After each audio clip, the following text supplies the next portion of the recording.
ஹாப்பியா, ஹெல்தியா, ஜாலியா ஒரு life. Lanco Harmonia Pavilion Senior Living Apartments at Sri Perambatoor 2 BHK just 49 lakhs. Call 7717273747. சனாதன தமிழர் சங்கமும் 2025 மற்றும் பேசு தமிழா பேசுவின் 5வது ஆண்டு விழா வர வியாழக்கிழமை டிசம்பர் 25ஆம் தேதி காலை 8:30 மணி முதல் மாலை 5 மணி வரை சென்னை சேத்பட்டில் இருக்கக்கூடிய சின்மயா ஹெரிடேஜ் சென்டர்ல அமைந்திருக்கக்கூடிய தபோவன் ஹால்ல நடக்க இருக்குது. இந்த நிகழ்வுக்கு நீங்கள் அனைவரும் கலந்து கொள்ள வேண்டும். அனுமதி இலவசம். உங்கள் அனைவருக்குமே எங்க மதிய உணவையும் பேசு தமிழா பேசுவின் சார்பாக ஏற்பாடு பண்ணியிருக்கோம். பேசு தமிழா பேசு வழங்கும் சனாதன தமிழர் சங்கமும் 2025 powered by Lanco Harmonia Pavilion Senior Living Apartments at Sri Perambatoor 2 BHK just 49 lakhs. Associate sponsor Harmony Homes with Style. Mobility partner B Caps. Knowledge partner சுவாசம் பதிப்பகம். ஹெல்த் பார்ட்னர் ஜோதி சித்தா மற்றும் யோகவர்ம மருத்துவமனை. மறந்துடாதீங்க, வர டிசம்பர் 25 வியாழக்கிழமை சென்னை சேத்பட்டில் இருக்கக்கூடிய சின்மயா ஹெரிடேஜ் சென்டர்ல அமைந்திருக்கக்கூடிய தபோவன் ஹால்ல காலை 8:30 மணி முதல் சனாதன தமிழர் சங்கமும் 2025 விமர்சையாக நடக்க இருக்குது. உங்களோட அன்போடும் ஆதரவோடும் நன்றி, வணக்கம். மக்களுடன் மனதின் குரல். நாட்டு மக்களுடன் உரையாடும் மோடிஜி. நமோ ஆப் மற்றும் சாரல் ஆப் மூலம் பிரதமரோடு பேசி மகிழும் அரிய வாய்ப்பை பெற்றிடுவீர். வி ரமேஷ், மாவட்ட பொதுச் செயலாளர், மத்திய சென்னை மேற்கு மாவட்ட பாஜக. மக்கள் அனைவருக்கும் வணக்கம். இது அனைவருக்குமான பதிவா இருந்தாலும் முக்கியமா ஏழை எளிய கிராமப்புறங்களில் வாழ்ற மாணவர்களுக்கும் அவங்களோட பெற்றோருக்குமான முக்கியமான பதிவு இது. அதனால வழக்கமா இல்லாம ரொம்ப நிதானமா பொறுமையா இந்த செய்தியை அவங்களுக்கு கடத்துறதுக்கு நம்ம முயற்சி பண்றோம். 15 டிசம்பர் 2025 உச்ச நீதிமன்றத்தின் நீதிபதிகள் PV நாகரத்னா மற்றும் R மகாதேவன் ஆகிய இருவர் அடங்கிய அமர்வு ஒரு டைரக்ஷன் கொடுக்கறாங்க. அதுக்கான காலக்கெடுவா 6 வாரங்களுக்குள்ள இதை செய்யணும் அப்படின்னு சொல்றாங்க. யாரை சொல்றாங்க அப்படின்னு பார்த்தீங்கன்னா, தமிழ்நாடு அரசுக்கு தான் அந்த ஆணை பிறப்பிக்கப்படுது. ஆனால் தொடர்ந்து தமிழ்நாடு அரசாங்கம் அதை ஏற்க மறுத்துக்கிட்டே இருக்கிறாங்க. அதற்கு முக்கியமாக அவங்க சொல்கிற காரணம் என்னவா இருக்குது அப்படின்னு பார்த்தீங்கன்னா, இதன் மூலமாக இந்தி உள்ளே வந்துடும் அப்படின்றத மக்கள்கிட்ட மொழி பிரச்சனையை உண்டு பண்ணி அதை நிராகரிக்கிறதுக்கு முக்கியமான காரணமாக அவங்க வைக்கிறாங்க. இப்படியா அவங்க காரணம் சொல்கிறதுக்கு உச்ச நீதிமன்ற நீதிபதிகள் இருவர் அடங்கிய அமர்வு என்ன சொல்கிறாங்க அப்படின்னு பார்த்தீங்கன்னா, இந்த திட்டத்தின் முக்கிய நோக்கம் ஏழை எளிய மாணவர்கள், அதுவும் முக்கியமாக கிராமப்புறங்களில் இருக்கிற மாணவர்களின் கல்வித்தரத்தை உயர்த்துவதற்கும் தரமான கல்வி கொடுப்பதற்குமான முக்கியமான திட்டம். இதில் இந்தி நுழைஞ்சிரும் அப்படின்னு சொல்கிறது எந்த வகையில் ஏற்றுக்க முடியாது அப்படின்ற ஒரு விஷயத்த சொல்கிறாங்க. இரண்டாவது அவங்க என்ன சொல்கிறாங்க அப்படின்னு பார்த்தீங்கன்னா, மாணவர்கள் எந்த மாதிரியான கல்வி தான் கற்றுக்கொள்ள வேண்டும் அப்படின்றதுல மாநில அரசு அவர்களின் உரிமையை தடுப்பதற்கான எந்த அதிகாரமும் இல்லை அப்படின்றதையும் முன்வைக்கிறாங்க. இவ்வளோ வாக்குவாதமும் பிரச்சனையும் எதுக்காக நடந்துகிட்டு இருக்குது அப்படின்னு பார்த்தீங்கன்னா, நவோதயா வித்யாலயா அப்படின்ற பள்ளி தமிழ்நாட்டுக்கு வேணுமா வேண்டாமா அப்படின்றதுலையே பிரச்சனை போய்கிட்டு இருக்குது. இதை நம்ம என்னன்னு பார்க்கணும் அப்படின்னா, முதல்ல நவோதயா வித்யாலயா பள்ளினா என்ன அப்படின்றத நம்ம முதல்ல பார்க்க வேண்டியதாக இருக்குது. 1986 சுமார் 40 ஆண்டுகளுக்கு முன்பு இந்த பள்ளிகள் செயல்பாட்டுக்கு வந்தது. முதல்ல ஹரியானா, மகாராஷ்டிரா மாநிலங்களில் இந்த கல்வி திட்டத்தை செயல்படுத்துகிறாங்க. இந்த நவோதயா வித்யாலயா கல்வியோட முக்கியமான நோக்கமாக என்ன இருக்குது அப்படின்னு பார்த்தீங்கன்னா, இந்தியாவில் உள்ள அனைத்து மாவட்டங்களிலும், மாநிலங்களில் அனைத்து மாவட்டங்களிலும் ஒரு நவோதயா பள்ளியவாது தொடங்கி ஏழை எளிய மாணவர்களுக்கான கல்வித்தரத்தை உறுதி செய்யணும் அப்படின்றதான் இதோட நோக்கமாக இருக்குது. அதன்படி பார்த்தீங்கன்னா, இந்தியாவில் மொத்தமாக 800க்கும் அதிகமான 800லிருந்து 806 மாவட்டங்கள் இருக்குது. இந்த மாவட்டத்திற்கு ஒரு கல்வி நிலையம் அமைக்கணும் அப்படின்றதான் இந்த நவோதயா கல்வி திட்டத்தோட முக்கியமான நோக்கம். அதன்படி பார்த்தீங்கன்னா, இன்று வரையில் 660க்கும் மேற்பட்ட நவோதயா பள்ளிகள் இந்தியா முழுவதும் இருக்கிற கிராமப்புற ஏழை மாணவர்களுக்கு தரமான கல்வியை கொடுத்துட்டு இருக்கிறாங்க. அப்ப தமிழ்நாட்டில் இந்த பள்ளி எத்தனை இருக்குது அப்படின்னு கேட்டீங்கன்னா, பெரிய அதிர்ச்சி தான். இதுவரையில தமிழ்நாட்டில் ஒரு நவோதயா பள்ளிகள் கூட இல்லை. அதற்கான முக்கிய காரணமா அவங்க சொல்றது ஹிந்தி உள்ள வந்துடும். தமிழ்நாட்டிற்கு சற்றும் குறைவில்லாத மொழிப்பற்று கொண்டவர்கள் அப்படி யார் இருக்கா அப்படின்னு பார்த்தீங்கன்னா, இந்தியாவில் உள்ள தென் மாநிலத்தில் கர்நாடகாவை நம்ம சொல்லலாம். கர்நாடகாவில் மொழிக்கு அவங்க கொடுக்குற முக்கியத்துவம் அப்படின்றது உலகறிந்த விஷயம்தான். அப்போ நிச்சயமா அவங்க மாநிலத்திலையும் இந்த பள்ளியை அனுமதிச்சிருக்க மாட்டாங்களா அப்படின்னு கேட்டிங்கன்னா அது ஏமாற்றத்தை தான் கொடுக்கும். ஏன்னா கர்நாடகாவில் 20க்கும் மேற்பட்ட நவோதயா பள்ளிகள் செயல்பாட்டில் இருக்கு. கர்நாடகா ஒரு புறம் இருக்கட்டும், இந்தியாவில் இருக்க தென் மாநிலங்களில் வேற எங்கேயும் இந்த பள்ளிகள் இருக்குதா அப்படின்னு பார்த்தா தமிழ்நாடு தவிர்த்து அனைத்து மாநிலங்களிலும் 70க்கும் மேற்பட்ட நவோதயா பள்ளிகள் செயல்பாட்டில் இருக்கு. கேரளா, கர்நாடகா, ஆந்திரா, தெலுங்கானா, இன்னமும் முக்கியமாக சொல்லணும்னா நம்மளோட அண்டைய யூனியன் பிரதேசமான பாண்டிச்சேரியில் நம்ம பேசுகிற அதே தாய்மொழி தமிழ் தான், அங்கேயும் தாய்மொழி. பாண்டிச்சேரியிலையும் 4 நவோதயா பள்ளிகள் செயல்பட்டு இருக்குது அப்படின்னு தெரியும் போது ரொம்ப வியப்பாக இருந்தது. அப்போ ஏன் தமிழ்நாடு மட்டும் அதை வேணான்னு சொல்கிறாங்க அப்படின்றது ஒரு பெரிய கேள்விக்குறி தான். இந்த நவோதயா பள்ளி எப்படி செயல்படுது அப்படின்னு பார்த்தீங்கன்னா, நவோதயா பள்ளி தேசிய மனிதவள மேம்பாட்டு அமைச்சகத்தின் கீழே செயல்படுது. ஏன்னா இன்றைய மாணவர்கள் நாளைய நாட்டின் தலைவர்கள் அப்படின்றது அனைவராலும் ஏற்றுக்கொள்ளக்கூடிய ஒரு முக்கியமான விஷயம். இன்றைய மாணவர்களின் கல்வித்தரத்தை உறுதி பண்ணாதான் நாளைய வளமான வலிமையான இந்தியாவை நம்மளால் உருவாக்க முடியும். நவோதயா பள்ளி ஆரம்பிக்கிறதுக்கு அந்தந்த மாநில அரசுகள் மற்றும் யூனியன் பிரதேசங்கள் செய்ய வேண்டியது ஒரே ஒரு வேலை தான். என்ன வேலைன்னு பார்த்தீங்கன்னா, நவோதயா பள்ளி ஆரம்பிக்கிறதுக்கு 5 ஏக்கர்லேருந்து 30 ஏக்கருக்குள்ள நிலம் இருக்கணும். குறைஞ்சது 5 ஏக்கராவது இருக்கணும். இந்த ஒரு வேலை தான் மாநில யூனியன் பிரதேசத்தில் இருக்கிற அரசோட வேலை. அந்த நவோதயா பள்ளி ஆரம்பிக்கிறதுக்கான நிலத்தை மட்டும் ஒதுக்கி கொடுத்தா போதும். கூடுதலாக இது இடம் ஒதுக்குறதுலையும் பிரச்சனை இருக்குதுன்ற மாதிரி ஒரு தகவல் சொல்கிறாங்க. அது முற்றிலும் பொய்யானது. நவோதயா வித்யாலயா பள்ளி ஆரம்பிக்கிறதுக்கு இடம் கேட்குறது நகரின் மத்தியிலையோ இல்லைனா நகர்ப்புறங்கள்லையோ நம்ம கேட்கல. கிராமங்களில் இருக்கிற ஏழை எளிய மாணவர்களின் கல்வித்தரத்தை உயர்த்துறதற்காக ஒவ்வொரு மாவட்டத்திலையும் கிராமப்புறத்தில் அமைக்க வேண்டிய ஒரு பள்ளி. எதற்கோ நிறைய விஷயங்கள், நிறைய நிலங்களை ஒதுக்கி வேலை பண்ணிக்கிட்டு இருக்கிறோம். நாளைய இந்தியாவினுடைய வலிமையை உறுதி செய்கிறதுக்கு இந்த பள்ளி ரொம்ப அவசியமாக இருக்கிறதுனால கிராமப்புறங்களில் ஒரு 5 ஏக்கர்லேருந்து 30 ஏக்கர் கல்விக்காக ஒதுக்குறது அப்படின்றது ஒரு பெரிய விஷயம் இல்லை. இந்த நவோதயா பள்ளியில் சேரணும்னா என்ன பண்ணணும், நவோதயா பள்ளி எந்த வகுப்புல இருந்து இருக்குது அப்படின்றத பார்க்கலாம். நவோதயா பள்ளிகள் 6ஆம் வகுப்பிலிருந்து 12ஆம் வகுப்பு வரை 7 ஆண்டு கல்வி வழங்குற திட்டத்தில் அவங்க செயல்படுறாங்க. ஒவ்வொரு வகுப்புக்கும் அவங்க 80 மாணவர்கள் 80 மாணவர்களை ஒரே அறையில் வச்சு பாடம் நடத்தினா தரமான கல்வி வழங்க முடியாதுன்றதுனால அனைத்து வகுப்புகளையும் 2 பிரிவுகளாக பிரிச்சுக்கிறாங்க. அதன்படி பார்த்தீங்கன்னா 6ஆம் வகுப்பிலிருந்து 12ஆம் வகுப்பு வரை கல்வி கற்கிறதுக்கு 80 மாணவர்கள் வீதம் பார்த்தீங்கன்னா ஒரு பள்ளியின் மூலம் 560 மாணவர்களின் தரமான கல்வியை உறுதி செய்கிறது நவோதயா வித்யாலயா. இந்த நவோதயா பள்ளியில் சேரணும்னா மாணவர்கள் என்ன பண்ணணும் அப்படின்னு பார்த்தீங்கன்னா, நவோதயா பள்ளியில் சேர்றதுக்கு ஒரு என்ட்ரன்ஸ் எக்ஸாம் மாதிரி வைக்கிறாங்க. நவோதயா வித்யாலயா செலெக்ஷன் டெஸ்ட் அப்படின்ற ஒரு டெஸ்ட் வைக்கிறாங்க. அந்த தேர்வில் தேர்ச்சி பெறுற மாணவர்களை இங்கே பள்ளியில் சேர்த்துக்கிறாங்க. அப்போ இந்த நவோதயா பள்ளியில் சேரணும் அப்படின்னா ஹிந்தி கட்டாயமாக தெரிஞ்சிருக்கணுமா அப்படின்னா அதற்கான அவசியம் இல்லை. அந்த தேர்வை எழுதுறதுக்கு அரசு அங்கீகரித்த 21 மொழிகளில் எந்த மொழிகளில் வேணாலும் நம்ம தேர்வு எழுதிக்கலாம். அவரவர் தாய்மொழியிலேயே அந்த தேர்வு நடத்தப்படுது. நவோதயா பள்ளியோட முக்கியமான நோக்கம் என்னன்னு பார்த்தீங்கன்னா, கிராமத்தில் வாழ்கிற ஏழை எளிய மாணவர்களின் கல்வித்தரத்தை நகர்ப்புறத்தில் வாழ்கிற வசதியான மாணவர்களின் கல்வித்தரத்துக்கு இணையாக இன்னும் அதைவிட ஒருபடி மேலாக வழங்க வேண்டும் அப்படின்றதா இதோட நோக்கமாக இருக்குது. அதன் அடிப்படையில் இது சிபிஎஸ்இ பாடத்திட்டத்தை அப்படியே பிரதிபலிக்குது. நவோதயா வித்யாலயா பள்ளியில் முழுவதும் கட்டணம் இல்லாமல் தரமான கல்வி வழங்கப்படுது. 6ஆம் வகுப்பில் இருந்து 12ஆம் வகுப்பு வரை எந்த கட்டணமும் வசூலிக்கப்படுறதில்லை. யாருக்குன்னு பார்த்தீங்கன்னா, பட்டியலின மாணவ மாணவிகளுக்கு, பழங்குடியினருக்கு எந்த விதமான கட்டணமும் வசூலிக்கப்படலை. அதுமல்லாமல் மாற்று சமூகத்தை சேர்ந்ததில் வறுமை கோட்டிற்கு கீழே இருக்கிறாங்க அப்படின்னா அவங்களுக்கும் எந்த விதமான கட்டணமும் வசூலிக்கப்படலை. அப்படின்னா இன்னொரு கேள்வி வரும், அப்போ யாருக்கு கட்டணம் வசூலிக்கிறாங்க அப்படின்றது. 6ஆம் வகுப்பிலிருந்து 8ஆம் வகுப்பு வரைக்கும் அனைவருக்கும் கட்டணம் இல்லாமல் தான் கல்வியை கொடுக்குறாங்க.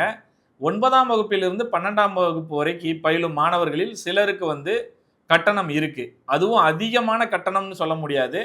மாதந்தோறும் ஒரு 600 ரூபா, ஓபிசி ஜென்ரல் கோட்டாவில் இருக்கிறவங்க படிக்கிறாங்க அப்படின்னா ஒரு 600 ரூபா மாதந்தோறும் அவங்க செலுத்தணும்.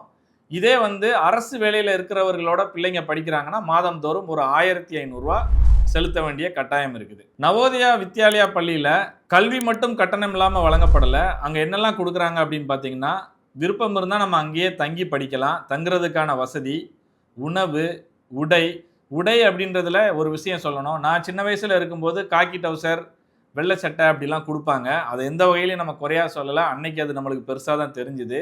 இருந்தாலும் அந்த மாதிரி இல்லாமல் இன்னும் தரம் உயர்த்தப்பட்டு மாணவர்களுக்கு வழங்கப்படும் உடை வந்து ஒரு சிபிஎஸ்இ பள்ளியில் பயில்ற மாணவர்கள் எந்த மாதிரியான உடை அணிந்திருப்பார்களோ அதை விட தரமான ஆடைகள் அவங்களுக்கு வழங்கப்படுது. உணவு, உடை, இருப்பிடம், அது மட்டும் இல்லாமல் அடிப்படை தேவைகள், அவங்களுக்கு தேவையான ப்ரெஸ்ஸு, பேஸ்ட் கூட இந்த பள்ளியில் கட்டணம் எதுவும் இல்லாமலே வழங்கப்படுது. இது மட்டும் இல்லாமல் பயண செலவுகள், பயணம் பண்ணும்போது பேருந்துகள்லையோ இல்லை ரயில்கள்லையோ அவங்க கட்டணம் எதுவும் இல்லாமல் பயணிச்சுக்கலாம். இந்த மாதிரியான தரமான கல்வியை இவங்க எதுக்குறதுக்காக சொல்கிற சில காரணங்கள் பார்த்தீங்கன்னா ரொம்பவே அபத்தமாக தான் இருக்குது. நவோதயா வித்யாலயா கல்வி முறை வேணான்னு சொல்கிறவங்க தமிழ்நாடு அரசின் கீழ் செயல்படும் தமிழக பள்ளிகளில் தரமான கல்வி வழங்கப்படுதா அப்படின்றது ஒரு பெரிய கேள்விக்குறியாக இருக்குது. அப்படி தரமான கல்வி வழங்கப்படுமே ஆனால் மாணவர்கள் ஆர்வமுடன் மொத்தமாக வந்து இங்கே அரசு பள்ளிகளிலே தன்னை இணைச்சிப்பாங்க. அதுக்கு மாறா என்ன நடக்குதுன்னு பார்த்தீங்கன்னா 2021 இன்று தமிழகத்தை ஆளும் அரசு ஆட்சிக்கு வரும்போது இருந்த பள்ளிகள் 37,000 சொல்லப்படுது. இன்னைக்கு அதன் எண்ணிக்கை, அரசு பள்ளிகளின் எண்ணிக்கை 23,000 குறைஞ்சிருக்குது. கடந்த ஆண்டில் மட்டுமே 200க்கும் மேற்பட்ட பள்ளிகள் மூடப்பட்டிருக்கு அப்படின்றத சொல்கிறாங்க. அதுக்கான காரணிகள் என்னவா இருக்குன்றதை நம்ம பார்க்கலாம். ஏன்னா அரசு பள்ளிக்கு தன் குழந்தைகளை அனுப்பும் பெற்றோர்கள் மாணவர்களுக்கு போதிய பாதுகாப்பு இல்லை அப்படின்றத உணர்றாங்க.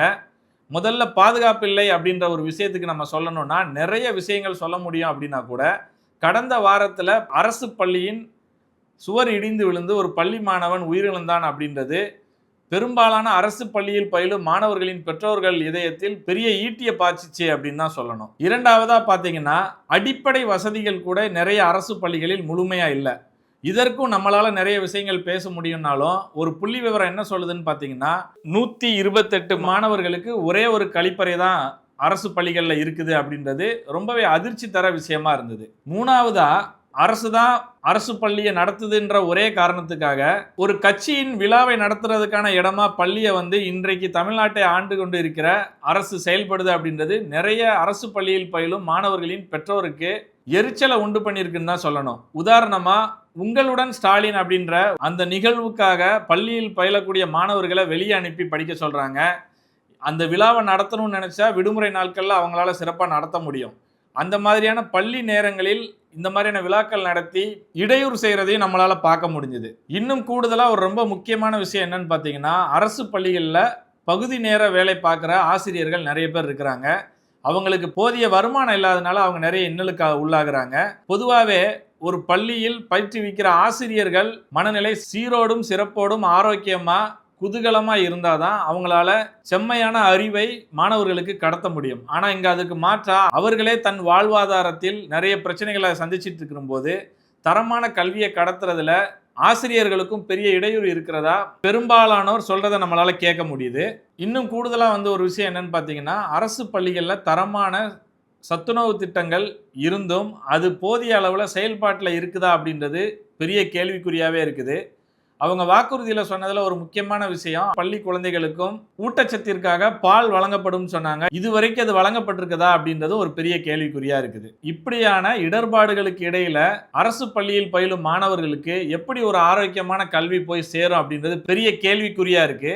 அதன் விளைவாக பார்த்தீங்கன்னா ஒரு ரிப்போர்ட் என்ன சொல்லுது அப்படின்னு பார்த்தீங்கன்னா 137க்கும் அதிகமான 8ஆம் வகுப்பு படிக்கும் மாணவர்களால் 2ஆம் வகுப்பு பாடத்திட்டத்தில் உள்ள விஷயத்தை கூட சரியா படிச்சு புரிஞ்சிக்க முடியலன்ற அவநிலை அரசு பள்ளியில் நிலவுது. தமிழ்நாடு அரசால் நிர்வகிக்கப்படும் தமிழக பள்ளியில் போதிய தரத்துடன் கல்வியை வழங்குவதில் சிறப்பான மேலாண்மை செய்ய தெரியலையா இல்லைன்னா அதில் ஏதாவது இயலாமை இருக்குதா அப்படின்ற கேள்வியும் மக்கள்கிட்ட எழுது. இன்னொரு விஷயம் என்னன்னு பார்த்தீங்கன்னா பொதுவாக இந்த நவோதயா பள்ளிகள் வந்து சிபிஎஸ்சியில் என்ன பாடத்திட்டங்கள் இருக்குதோ அதே பாடத்திட்டங்கள் தான் இங்கேயும் பெரும்பாலும் நடத்தப்படுது. அப்படி இருக்கும்போது தமிழ்நாட்டில் ஒரு சிபிஎஸ்சி ஸ்கூல் கூட இல்லையா அப்படின்ற கேள்வி மக்கள்கிட்ட வருது. அதற்கான பதிலாக பார்த்தீங்கன்னா 1600க்கும் அதிகமான சிபிஎஸ்சி பள்ளிகள் தமிழ்நாட்டில் செயல்பட்டுக்கிட்டு வருது. இதன் மூலமாக 15 லட்சத்திற்கும் அதிகமான மாணவ மாணவிகள் சிபிஎஸ்சி ஸ்கூலில் படிச்சுட்டு இருக்கிறாங்க. இதனாலலாம் தமிழ் மொழி ஒழிஞ்சிராதா அப்படின்ற ஒரு பெரிய கேள்வி இருக்குது. ஏன்னா அதெல்லாம் செய்ய மாட்டாங்க. அதுக்கான காரணம் என்னன்னு பார்த்தீங்கன்னா தமிழ்நாட்டில் செயல்பட்டு வரும் சிபிஎஸ்இ பள்ளிகளில் பெரும்பாலானவை ஆளும் அரசுக்கு வேண்டியவர்களாகவும் ஆளும் அரசின் உறவினர்களாகவும் இருக்கிறதுனால நவோதயா வித்யாலயா மற்றும் பிஎம் ஸ்ரீ பள்ளிகள்லாம் வந்ததுன்னா அனைத்து மாணவர்களும் அங்கு சேருவதில் ஆர்வம் காட்டிவிட்டார்கள் என்றால் சிபிஎஸ்இ ஸ்கூலின் தேவை குறைந்து வருமானம் குன்றிவிடும் அப்படின்னு யோசிக்கிறாங்களா அப்படின்ற கேள்வியும் மக்கள்கிட்ட இருக்குது. PM ஸ்ரீ பள்ளியை பற்றி சொல்லும்போது அவங்களோட நோக்கம் என்னவா இருக்குன்னா 2020 ஒரு திட்டம் வகுக்கிறாங்க. அதன் மூலமாக 14,500க்கும் அதிகமான பள்ளிகள் திறந்து தரமான கல்வியை உறுதி செய்வதற்காக ஆரம்பிக்கப்பட்ட திட்டம். அதையும் சேர்த்து தான் இன்று நம் தமிழகத்தில் இருக்கும் ஆளும் அரசு எதிர்த்துட்டு இருக்கிறாங்க. இந்த மாதிரி தமிழ்நாட்டில் ஆளும் திமுக அரசு எப்போதுமே மத்திய அரசுடன் ஒரு போட்டி மனப்பான்மையில் எதிரியாக பாவித்து கொண்டிருக்கிறதுல யார் பெரிதும் பாதிக்கப்படுறாங்கன்னு பார்த்தீங்கன்னா கிராமத்தில் இருக்கிற ஏழை எளிய மாணவர்கள் தான் ரொம்பவே பாதிக்கப்படுறாங்க. மக்கள் அமைதியாக இருக்கிறாங்கன்ற எண்ணம் நம்மளுக்கு வேண்டாம். ஏன்னா மக்கள் எல்லாத்தையும் கவனிச்சுட்டே இருக்கிறாங்க. இந்த மாதிரியான சிறப்பான நிறைய திட்டங்கள் ஏழை எளிய மாணவர்களுக்கு பயன்படுற திட்டத்தை தொடர்ந்து ஆளும் திமுக அரசு மறுத்துக்கிட்டே இருந்ததுன்னா இந்த அரசு தொடர்ச்சியாக நம்மளுக்கு தேவைதானா என்ற முடிவை எடுத்து வரும் 2026 தேர்தலில் ஆளும் திமுக அரசை அகற்ற மக்கள் முன் வருவார்கள் என்ற எச்சரிக்கையுடன் திமுக அரசு செயல்பட வேண்டும். பதிவோட இறுதியா ஒரு விஷயத்தை சொல்லி முடிச்சிடலாம். பொதுவா வேற்று மொழிகள் படிச்சிட்டோம் அப்படின்னா தமிழ் அழிஞ்சிருமா அப்படின்ற கேள்வி வருது. அப்படி வரும்போது முதலில் நினைவுக்கு வர்றது யாருன்னு பார்த்தீங்கன்னா வேலு நாச்சியார் அவர்களை சொல்லலாம். வேலு நாச்சியார் அவர்களினுடைய சிறப்புகள் நம்ம நிறைய பேசினாலும் ரொம்ப குறிப்பிட்டு முக்கியமாக பேசுறது நிறைய மொழிகள் தெரிஞ்சு வச்சுருந்தாங்க அப்படின்றத ரொம்ப ஹைலைட் பண்ணி நம்ம பேசுகிறோம். அப்படி தெரிஞ்சு வச்சிருந்ததுனால தான் மொழி பிரச்சனை இல்லாமல் அவங்களால ஆங்கிலேயர்களோடையும் பேச முடிஞ்சுது. அண்டைய மாநிலமான மைசூரில் போய் தன்னுடன் சேர்ந்து போர் புரிகிறதுக்கு நிறைய பேரை கன்வின்ஸ் பண்ணி அவங்களால கூட்டு வர முடிஞ்சுது. அப்படி இருக்கும்போது வேலு நாச்சியார் அவர்கள் நிறைய மொழிகள் கற்றார் என்பதனாலேயே அவரை தமிழுக்கு எதிரானவர் என்று சொல்லிவிட முடியுமா? இரண்டாவது ஒரு பெரிய ஆளுமையாக நம்ம பார்க்கறது பாரதியாரை பார்க்குறோம். யாமறிந்த மொழிகளிலே தமிழ் மொழி போல் இனிதாவது எங்கும் காணோம் அப்படின்னு சொன்னவர் எத்தனை மொழி படித்து வச்சிருந்தாருன்னு தெரியும். அத்தனை மொழி படிச்சதுனால பாரதியார் தமிழை மறந்துட்டாரா அப்படின்ற ஒரு பெரிய கேள்வியும் வருது. மூணாவது பெரிய ஆளுமையா பார்க்கறது அம்மா ஜெயலலிதா அவர்கள். அவங்கள பத்தி பேசும்போது நிறைய விஷயங்கள் பேசினாலும் முக்கியமா அவர்களுடைய மொழி ஆளுமையை பத்தி பேசாதவர்களே கிடையாது. ஜெயலலிதா அவர்களும் பல்வேறு மொழிகளில் தேர்ச்சி பெற்றவராக இருந்தாங்க. அப்படி இருந்ததுனாலேயே ஜெயலலிதா அவர்களுக்கும் தமிழ் மீது பற்று இல்லை அப்படின்னு நம்மளால சொல்ல முடியுமா? உதாரணங்கள் இப்படி வெளியே இருந்தே சொல்லிட்டு இருந்தா பொருத்தமா இருக்காது. நாலாவதா ஒரு முக்கியமான ஒரு விஷயத்த நான் சொல்லணும்னு நினைக்கிறேன். ஆகச்சிறந்த ஆளுமையாக திமுகவால் போற்றப்படும் முரசொலி மாறன் அவர்கள் நாடாளுமன்றத்துக்கு போகும்போது ஒரு சின்ன சலசலப்பு வந்தது மற்றவர்களுக்குள்ள. அப்படின்றப்போ கலைஞர் கருணாநிதி அவர்கள் சொன்ன விஷயம் என்னன்னு பார்த்தீங்கன்னா, முரசொலி மாறனுக்கு இந்தி நல்லா தெரியும், இந்தி தெரிஞ்சு அவர் நாடாளுமன்றத்துக்கு போனாதான் நம் மாநிலத்துக்கு தேவையான விஷயங்களை பேசி விவாதம் பண்ணி நம்ம உரிமைகளை பெற முடியும் அப்படின்ற விஷயத்த சொல்றாரு. முரசொலி மாறன் அவர்களுக்கு இந்தி தெரிஞ்சதுனாலேயே இந்தி படிச்சு வச்சிருந்ததுனாலேயே அவர்களுக்கும் தமிழ் மீது பற்று இல்லை அப்படின்னு சொல்லி நம்மளால சொல்ல முடியுமா?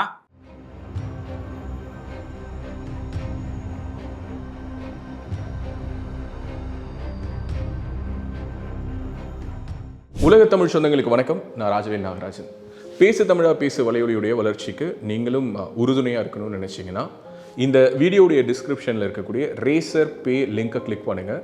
அந்த லிங்க்கில் போயிட்டு உங்களுக்கு விருப்பமான தொகையை பேசு தமிழா பேசுவனுடைய வளர்ச்சிக்கு உங்களுடைய பங்களிப்பாக நீங்கள் கொடுக்கலாம். நன்றி, வணக்கம். ரேபிஸ் உள்ள வந்துடுச்சுன்னா அதோட அறிகுறிகள் ஆரம்பிச்சிருச்சுன்னா அதுக்கு ட்ரீட்மெண்ட்டே கிடையாது. 100% மரணம். பாதுகாப்பு இல்லாத உடலுறவு வைக்கும் பொழுது இந்த மருக்கள் பாதிக்கப்பட்ட நபர் கிட்ட இருந்து இன்னொருத்தருக்கு ஈஸியா பரவலாம். ஃபர்ஸ்ட் நமக்கு சுகர் இருக்கான்றது செக் பண்ணிக்கணும். சுகர் இருக்கக்கூடிய நிறைய நபர்களுக்கும் கண்ணெரிச்சல் ஏற்படும். 2-3 பேர் at 20A டயபெட்டிஸ் வரக்கூடிய வாய்ப்பு இருக்கு. இதை ராத்திரி 8 மணிக்கு மேலே இவங்க ரெகுலராக சாப்பிட ஆரம்பிச்சாங்கன்னா சைக்கிளிங் பண்ணுறவங்களுக்கு நான் எழுதியே தரலாம், ஹார்ட் ப்ராப்ளம் வராது.